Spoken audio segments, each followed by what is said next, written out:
Vi är tillbaka här på Krutstokt och jag vill gärna fortælle lite mer om unga människor och barn på Krutstokt och andra Krutstoktslinjer.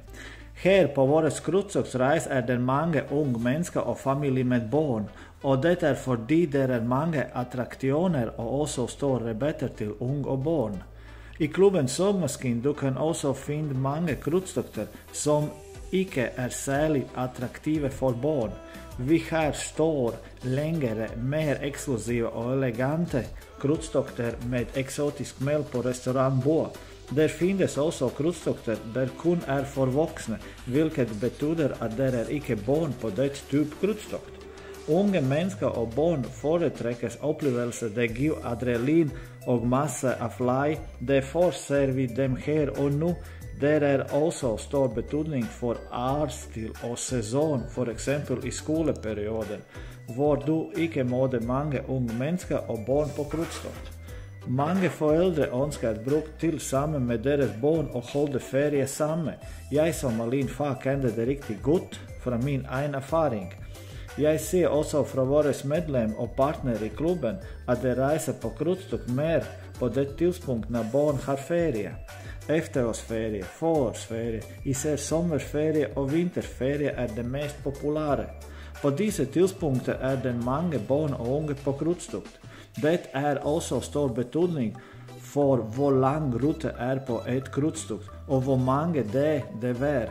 Alminliga människor som mig reser maximalt 2 år i sommarferie. Det är på grund av arbete. Unga människor reser helt icke långt till fordi de ska läsa och gå i skolan. Hvis Krutstokt var länge än 2 år, för exempel 4-6 år, är det fler unga människor ombord. Det fordi barn ska gå till skola eller på gymnasium. Hvis du för exempel tar på ett Krutstokt i 14 dagar ska du huska att avsätta en dag till att komma till Krutstokt, där det är också taget till att resa hem. Så i allt det blev 16-17 dagar ferie, och det är lång ferie. Så många människor i världen väljer att ta på Krutstokt så till 9 dagar. Så det för Krutstoktsdag eller skipa är ett av de nya Krutstoktstyper företräckas unga människor på grund av de intressanta upplevelser. Alla dessa nyanser bör tagas i betraktning när man mådar unga människor på Krutstokt. Men vad med pensionister?